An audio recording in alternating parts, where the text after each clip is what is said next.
Welcome to the show. My name's Luke, and I'm very excited to have an honored guest on the show today, Buddy the dog. Buddy, welcome to the show. And Buddy is bringing his friend, Justin, the General Patton. Justin, welcome to the show as well. Hey, how you doing?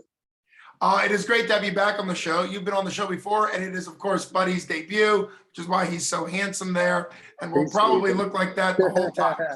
Yeah, he's out. There he is. But it is great to have you back on the show. The 247 Fighting Championship, Brawl in the Burgh 10, which is coming up quickly, February 5th, under a month away now, is just stacked. And you're part of that being so stacked. You're making your second pro fight. And so let's walk us through that. Like, what's it like training for your second pro fight compared to your first? Because you debuted, well, last year in 2021. I feel like the nerves are kind of gone. Like I was kind of nervous for my first one, and it didn't go the way I wanted it, obviously. So I'm just doing what I need to correct and get better, you know? Sure, absolutely. You train at the academy. I had the owner of the academy, Kama, on the show, which was great, and he's excited because he's going to be back on that card as well. What's it like training with Kama as he gets ready for a big fight at 247 as well as you? Is that kind of nice to have two people going at the same time? Oh yeah, it's tough in there on Mondays when we spar and stuff. I've also been training down at the Mat Factory a lot, getting a lot of looks from Isaac Greeley and their striking coach Evan and Bobby Murder, all the people down there. So I train at the academy and the Mat Factory now, and it's added to my game like tenfold.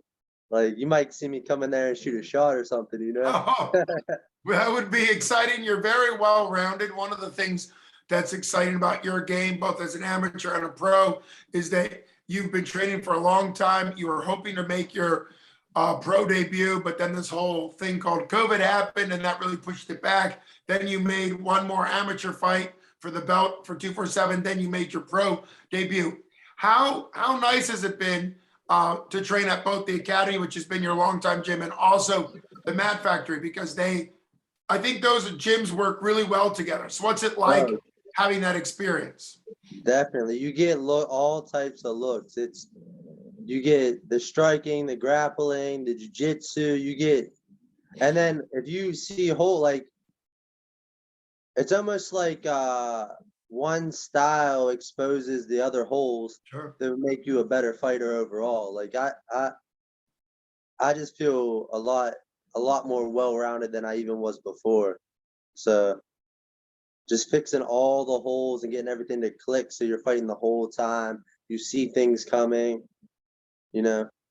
Well, and that's a big thing. I was kind of looking through on how MMA has changed in the last 20, 25 years.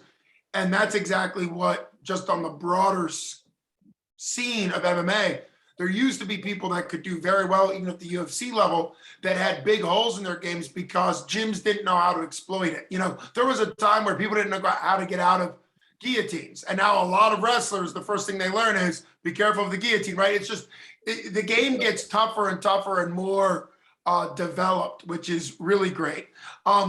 I know, obviously, that your debut was short. It ended in a submission. Obviously, it wasn't what you wanted to have happen. But what are you looking forward to most with the pro rules? You didn't necessarily have a lot of time in there to use the elbows or to do those type things. So what are you looking forward to the most with the pro rules this time around? Hitting someone with an elbow or a knee to the face, kicks to the head. Yeah. Like, I didn't get to use anything I wanted to. And when what was his name? Sean took me down. I was like, oh, I'm about to get elbowed. I'm about to get elbowed. I'm about to get elbowed. And he didn't throw one punch on the ground. I was like, damn it. Like, at least hit me with something. Well, you're a real fighter to have kind of been looking forward to that contact. I think we've seen that with like the Clay Guidas in the UFC, who really fought better with contact and that type of stuff. And you bring up a good point. Being a pro fighter means that you can get hit with anything you can hit them with. So clearly you have to be aware of the knees and that type of stuff. But I would think a double Muay Thai clinch into a knee is really devastating on the ground, like you think of, or on the feet, like you think of Michael Venom Page to Cyborg. You know how devastating that can be. Yeah, it changed your life. It really can. Now you're fighting Josh Armstrong. Any thoughts on him as an opponent? Obviously, he's 0-1 as a pro. You're 0-1 as a pro. It's kind of the perfect matchup for you guys to have an opportunity to get this ball rolling again. Yeah, I watched some video on him. He looks decent, and like he likes to throw some kicks, overhands, maybe some grappling. But I'm kind of focused on more what I need to do.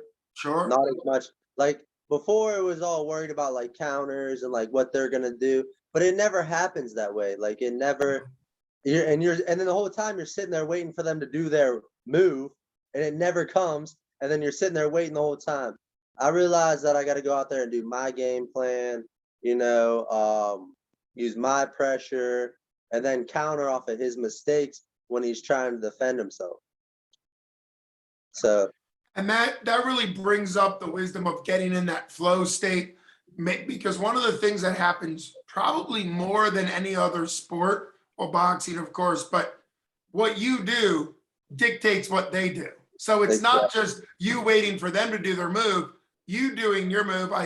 There's that old expression among mixed martial artists that that a black belt in Brazilian Jiu-Jitsu loses a rank every time you punch him in the face, right? It's just because I've seen black belts. It's a transition for him. I was just watching the career highlights of Charles Oliveira, the champion for the UFC, and he's a great example of somebody who was a black belt, so many good submissions, but how to learn how to be a mixed martial artist. And I think in your case, being at the Mat Factory and being able to train a lot of those ground situations really help you. You're a hometown favorite. You know, the Mat Factory is going to have a lot of people there, I'm sure, to support you. The Academy, as your main training, is going to have a lot of people to support you. What's it like, the last fight that didn't go your way and this fight? What's it like fighting at the Monroeville Convention Center and for 247, really your last two fights, in front of a hometown crowd? What's that like for you? It's crazy, bro. I never realized how much people like almost like you, not like you, but like they want to see you do good. I have random people that I never even talked to in high school message me, hoping me that I do well when I make it. And it's just like the love that you feel is out of this world. Like it's crazy. People that you don't even think of you, or don't even. I had someone that bought my beanie and put my sticker on their snowboard that I didn't really even talk to in high school. Like we were cool, but we never really like hung out or anything. And he's like wishing me I do well, hoping I make it. It's just like, it's a good feeling.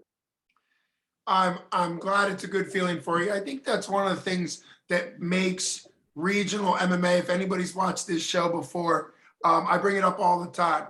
If people just want to sit back and watch the UFC and Bellator, WSOF, that's okay. Obviously, those are great promotions, but you miss making a connection to a local fighter. And I think people that know you or just get to know you from 247, I bumped into one guy. It's only happened to me once. It made my head about this big, but I bumped into one guy once outside of MMA who knew who I was on the street. It was like, oh, you do announcing for 247. It was a great feeling.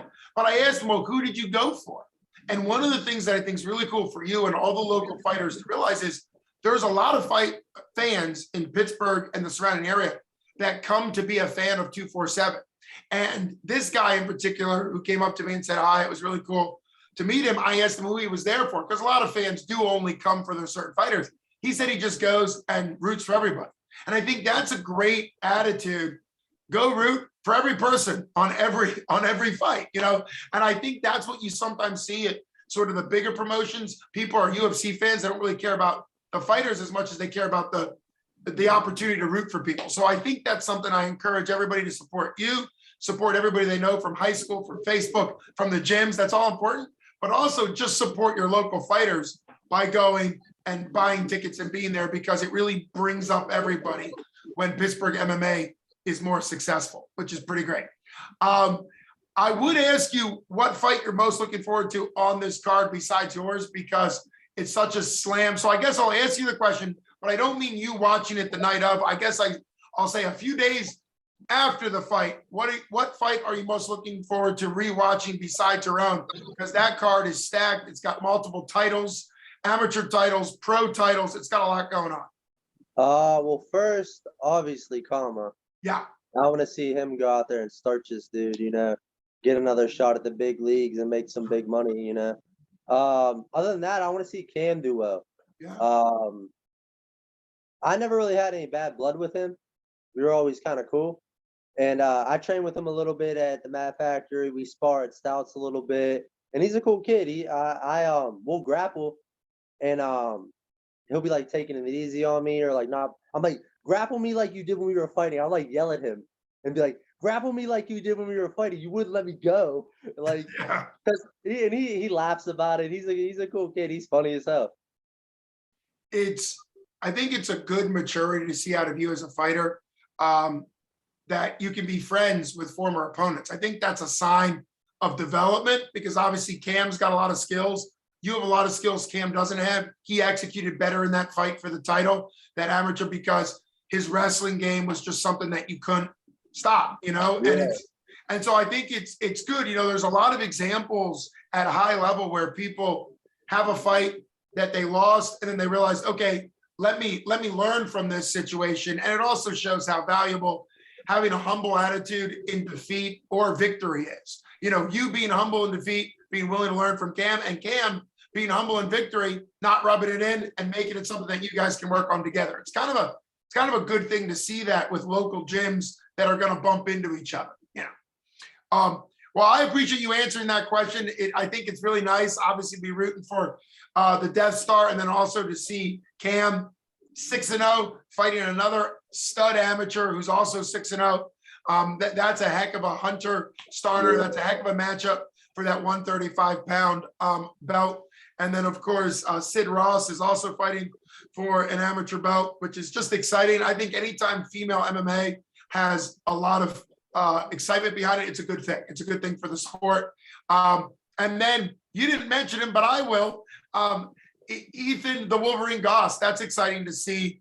A guy that well, John DeJesus, won that belt originally for 247, went to Bellator, the big leagues, and now Ethan, who he beat, has an opportunity to kind of get that belt that he didn't get versus John DeJesus. So I think it's an exciting card, top to bottom, and I appreciate you coming on.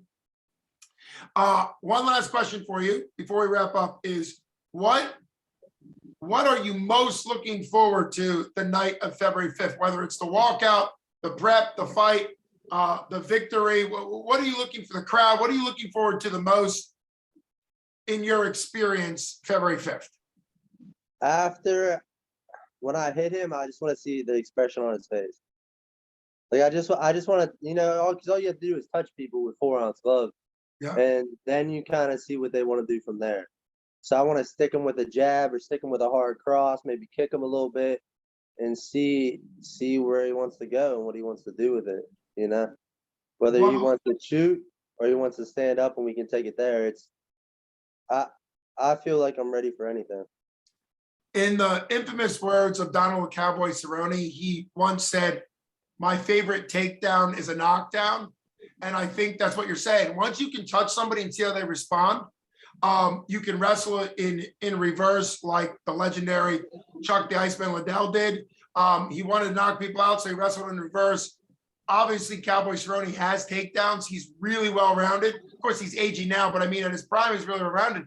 But he realized if he could out-kickbox somebody and knock him to the ground, he did that once against Edson Barbosa. He had a great rear naked choke on him, but it was because he knocked him down and then choked him out. So it was he did both. His takedown was a knockdown. So I'm glad you're ready for anything. February 5th, everybody get their tickets to be in person, pack out the Monroeville Convention Center. It's gonna be really exciting. Thanks so much, The General. It's been great having you on. And Buddy left because we only can pay him. You can only pay him by the minute. There he is. I could only afford to have him on because we were paying him by the minute to be on the show. So I could only afford to have him on for a few minutes. But thank you to you and Buddy for coming on the show. Best skills to you February 5th. Have a good one. All right. Thank you, bro. I appreciate it. You got it. All right, brother. All right, bye-bye.